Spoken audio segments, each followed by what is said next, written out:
up, guys? This is John and Elias. We are here. This is the South Florida Sports Pod. And Elias, it is the beginning. How are you, man? ¿Cómo está? Bro, all good. Here. We finally get to talk about sports again, but now professionally. Yeah, man. I mean, I was talking to you guys, previously, and we were talking about how, like, man, we're always talking sports, but we haven't really done anything with our conversations besides just, devil between ourselves. So we're like, hey, why not talk about it and like make it public and join this community of rabid sports fans in our South Florida area. And I tell you, frustrated, especially. How many years? I think, it's funny because I remember when Inter Miami was first announced, you were all about it, man. You're like, oh yeah, we got soccer here and everything. And like, I don't know, like we got a couple other guys that we know, like Pastor Cliff comes to mind and a couple other dudes that are like rabid Inter Miami fans. It's like, and me being a lifelong Panthers, Dolphins, and all these other South Florida sports teams, I can't deal with more mediocrity and losing in my life. Like I've been a Panthers fan my entire life, and like I can only handle so much. So it's kind of neat how we kind of join together and talk about this kind of stuff and just get together with this community of sports fans, man. So super cool, man. Yeah, that's the whole point, to be able to do something in a platform where people can reach out to us as well, just have a conversation about the teams, how much they frustrate us, but how much we have a love-hate relationship. Yeah, man. Figuring out these win-losses formulas, that who has to lose in South Florida for another team to win. Like, we gotta do several things. It's crazy how that works, but it's been so much like that. Like when you get a Marlins or Heat win, probably the Panthers are gonna lose. Yeah. It's like if the Dolphins win, probably the Panthers are gonna lose. Panthers win, they all are losing. Yeah.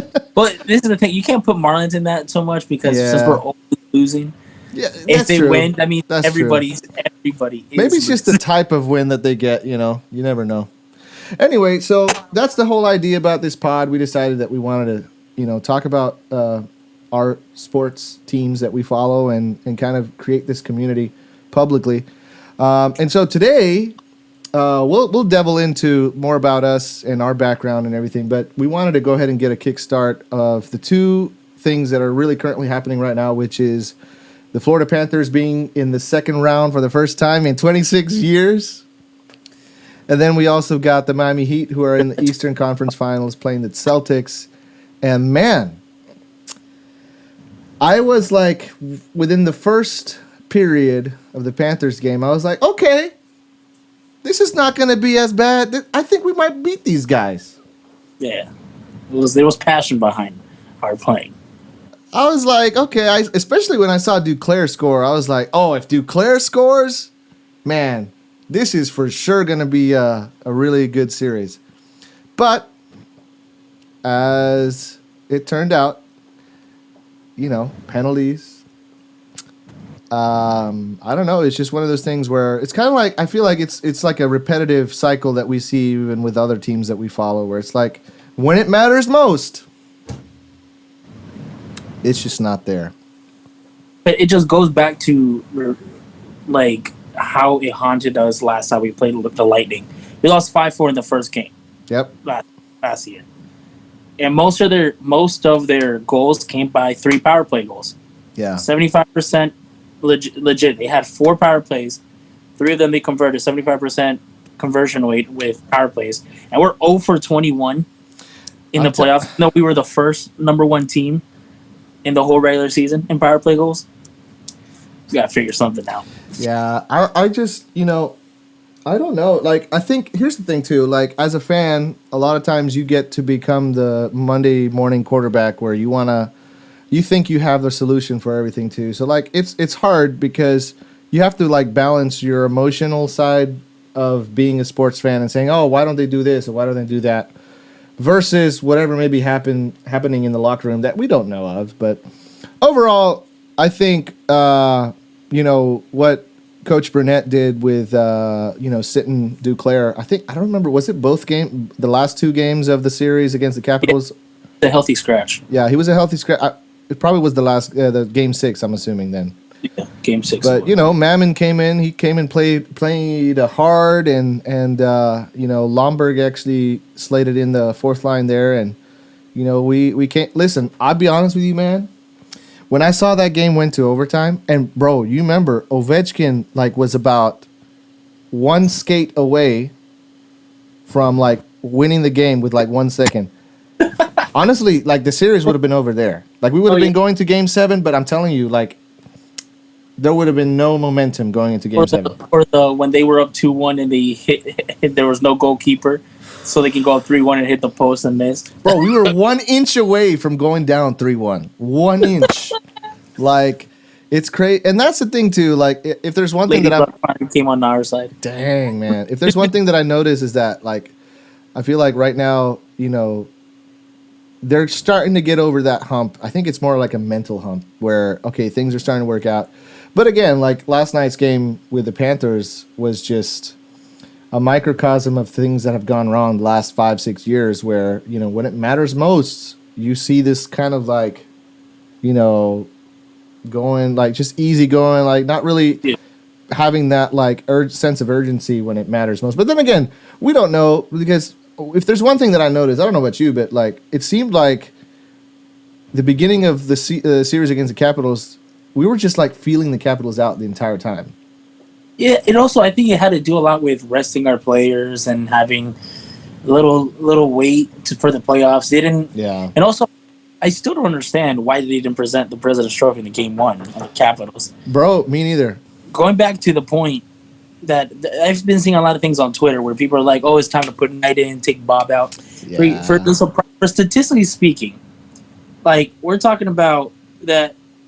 Vasilevsky stopped 34 shots, right, and allowed 1. Bob saved 32 and only conceded 1 5-on-5 goal. Everything else has been power play. The other thing, if you look at how how Tampa Bay defends, bro, those guys. First of all, you know what I was saying at the end of last year, bro. These guys are huge. These guys are massive, and not only does that affect the element of physicality during the actual game, but when it comes to blocking shots, bro, the fact that you're like Victor Hedman is 6'6", 240 or something like that, and then you got a bunch of other guys that are huge. Pat Maroon, these guys are massive, and they don't care to get a puck to the face, puck to the groin area. They throw themselves, man, and so it's a massive and that's where that style of play is very I feel like the Capitals and the Tampa Bay Lightning are very similar in the sense that they've got some skill players, but what their biggest thing is their physicality and their grit. I don't know if we beat the Capitals if Tom Wilson plays. Listen, Oshie already was giving us a little struggle. But Oshie, that's another thing too. Even and if you look at our power play, the way that we set up our power play is puck movement, and we try to find that pass to that player who's going to take a shot at an open net.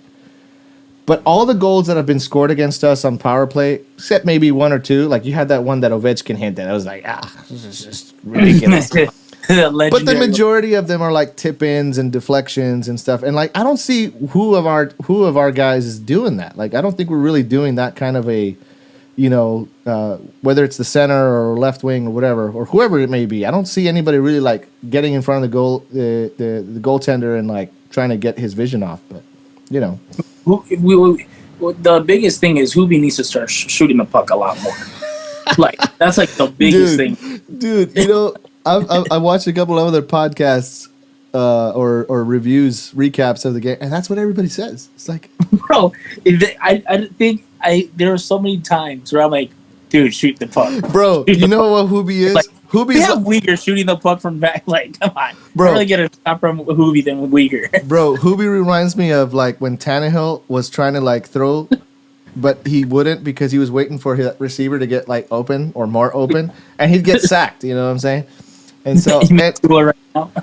Yeah, and it's one of those things where, man, and here's the thing. To Brunette's credit, they did make changes towards the middle of the series, which I think was very beneficial. And, we got to give him a benefit of the doubt. Like, I don't think it's the end of the world. I mean, I think I've learned my lesson. I ain't going up to a game one ever again because this team can't win a game one to save their life. No. Bruh, I am not paying $100 and whatever to buy a ticket. If we're the comeback Cats, we have to give them a lead some way, somehow. Bruh, I'm telling you. We got to. Be the comeback Cats. The only way. Yeah. So anyway, all in all, to say, I really think that if tomorrow's game is going to really mean a lot to the outcome of the series. I think last year we lost both games at home, and actually I went to game 2 last year, and I tell you, game 2 last year felt a lot like game 1 this year. Because game 2 we lost 3-1, and it was a very similar game. Like, it was a couple of stupid goals and but last year's problem was goaltending, and we don't have that problem. Right now we got a finishing problem. We just can't finish to save our lives. It reminds me, I played soccer in high school, man. We had some great players, bro, but these guys couldn't finish to save their life. Oh, man. Bro, we lost one game 6-0 against a team that really shouldn't have beat us in any way, shape, or form. But our guys could not finish to save their lives. Like, the other team had 6 shots on goal the entire game, and they scored every one of them. We had like 20-something, bro. 20-something. It was, talking about shots on goal, we actually had more shots on goal this time in Tampa. Yeah, I think up until like the third period, that started getting more even, but that was because all the penalties we were taking. The penalties were ridiculous. But fun fact, the last time we won a game 1 was against the New York Rangers in 1997. Yeah, we lost that series too. But that's crazy to me. That's crazy to me. I just don't get it. What is up with us having these 20-year long? Bro, well, I will say, I shared with you this. Actually, I was texting with you the night of the game, and about what happened when we won Game 6 this time around. I'm watching Game 6, and like you and I are texting, and then my wife tells me, "Hey, the toilet's not working right," and so we just remodeled our bathroom. So I go to the toilet and go check it out, and of course, with my luck. With my godforsaken luck. Oh, man. I go, I check the toilet, I do that thing, I do that thing, whatever. I come back. What happens? We scored. I missed the goal that I had not had a chance to see in 20 years of Florida Panther fandom because of a clogged toilet. You're a diehard Panther fan more than I am. Bro! To me, the Panthers there's like an emotional connection. I think anybody who knows me knows that. Like I'm like a 10-year-old when it comes to the Panthers. It's annoying. Anyway, all this to say, looking forward to towards game 2, and hopefully we do something. Hey, bro, what'd you think about the Heat? By the way, how did that? Did you get to catch any of the game? Yeah, I saw it. So I was legit with my phone here, watching the Panthers game and then the Heat game like this. Like, this is like probably the worst thing that has happened, having the Heat. It's crazy. It's crazy. Well, I will tell you this. A lot to do with like the Panthers with size-wise. I think the Heat have a huge problem with that too. Really? Like, their size, it's like, so Robert Williams, the Celtics center. Yeah. He came in and I was like, dang. That like, this kid reminds me of Shaq. Dang. Like back in the day, jumping up, dunking like it's nothing. I don't know. It was in the first half. Tatum was just, there was legit moments where Tatum would get the ball, just throw the ball up, and it would go in. Like, he would get fouled, just throw it up, circuit shots, and we're just going. I was like, all right, it's gonna be that type of game.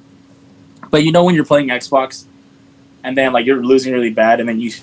Oh yeah, I saw a meme. I saw a meme where it's like Miami Heat in the first quarter, like Miami Heat in the third quarter. Just like face forward. Yeah. Jimmy Butler came off with 41 points. Jimmy buckets, bro. But I tell you this, Al Horford and Marcus Smart are coming back. Marcus Smart is the defensive player of the year. He didn't play the first game. Yeah, that's the first thing I noticed when I saw, because I would say, so full discretion, I put all my heart and soul into the Panthers game because I mean that's what I do, and like I know that the Heat game are always going to start late, and so I could probably catch, and I got to catch like the middle of the third quarter on, so I got to see a little bit, but I did notice that I was like, well, this ain't really the Celtics team. Like the Celtics are playing minus 2 of their like top players right now, so there's no way that this is going to be like this. This is going to be that series is going to go 7 almost for sure. That's what I think too. Yeah.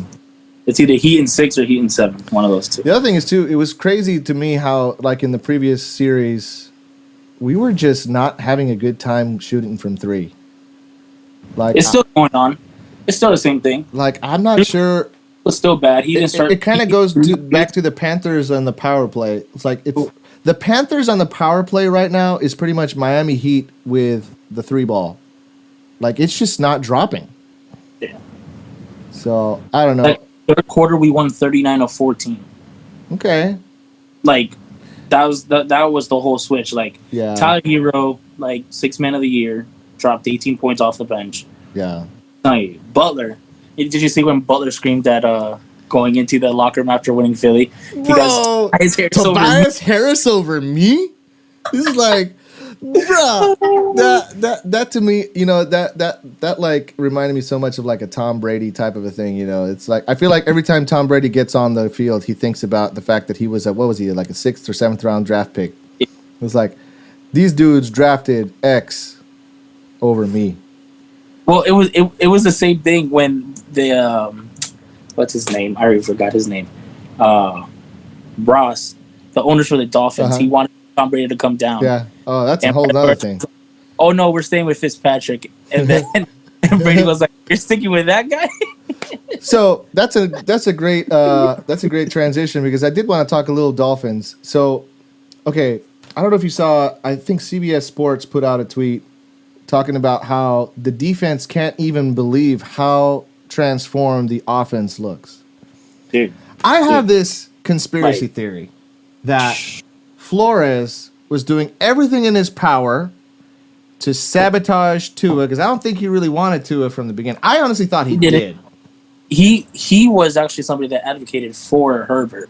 He wanted Herbert. That makes sense. Herbert was Tua, so was Stephen Ross. Stephen Ross was like, "Oh, we gotta get Herbert. We gotta get Tua. We gotta get Tua. We gotta get Tua."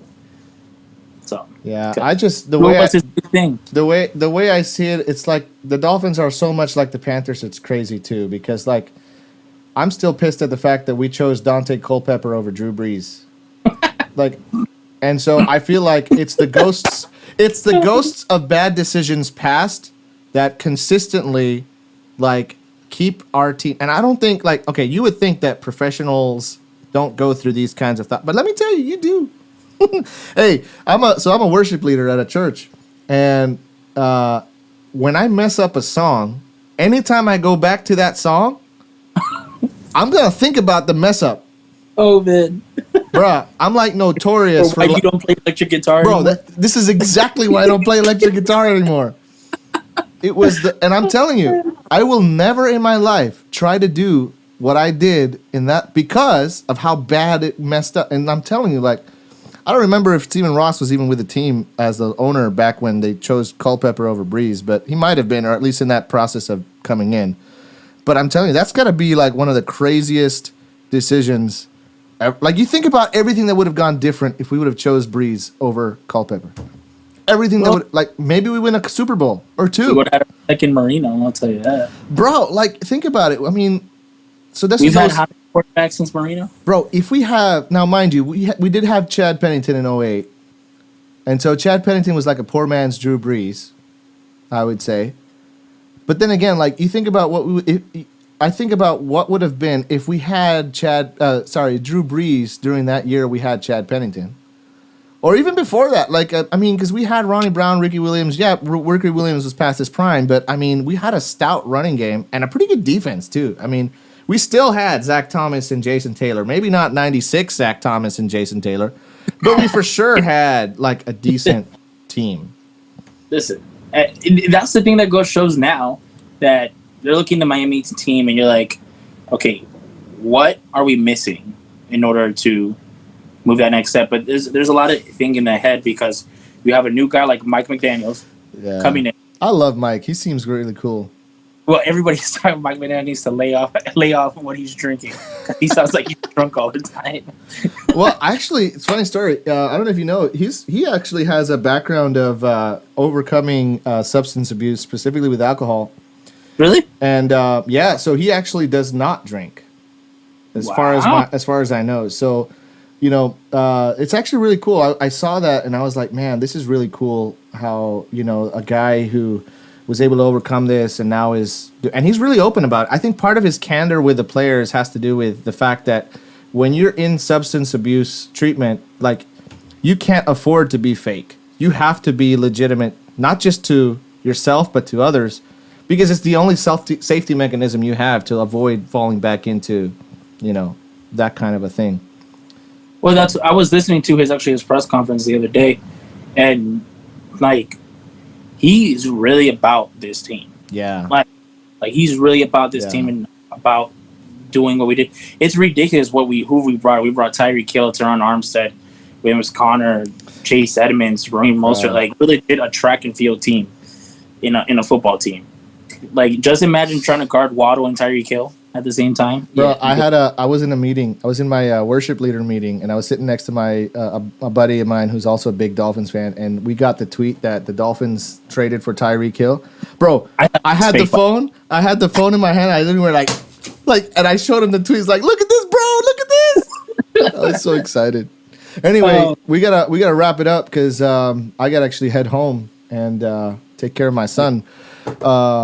Time goes by quick on these, I'll tell you that. Bro, I'm telling you, this is the crazy part about talking about stuff you like to talk about is that time flies. Now I kind of understand how Joe Rogan can have a 3-hour-long podcast and talk about stuff. You're just sitting down talking. Hey, so talk to me. We got the Inter Miami game tonight. What do you think? What do you think? Do you think this is the year we make it to the playoffs and beyond? Well, I'll tell you this. It's not hard to make the playoffs in MLS. True. It's not. True. Because just need to get in the 7th place. We win one game, we're legit two spots away from 7th spot. Philadelphia Union, they're playing really well, but they lost last game against Orlando. We lost last game, but we drawed last game. But I'll tell you what, Campana, bro, he looks legit. He's the truth. They also said that about Paul Pierce, so we don't know what the truth means. Paul Pierce is just lucky that the Lakers were all banged up the year they won, and that they had a decent team in Kevin Garnett and Antoine Walker and Ray Allen. I'll tell you what. All the predictions are going for Philadelphia Union. We're always the underdogs, but if we are able to just defend and just keep the ball, because we like to play back, counterattack a lot, but I think that kills us. Just if we can retain the ball a little bit, we might just don't make stupid mistakes. It's that simple. Simple. Phil Neville's in the hot seat, so and then again, we're also not on the field playing because if it was up to us, we probably would not do very well. Anyways, man, this was great, but now has come the time to be done. So, hey, we'll be continuing to upload and to create content. If you would, go ahead and subscribe. You can follow us on Twitter and Instagram. That is SoulFlow_sportspod. All of our social media links are below. So, once again, this is John and Aaliyah. Oh, yeah. Yes, sir. This is the South Florida Sports Pod.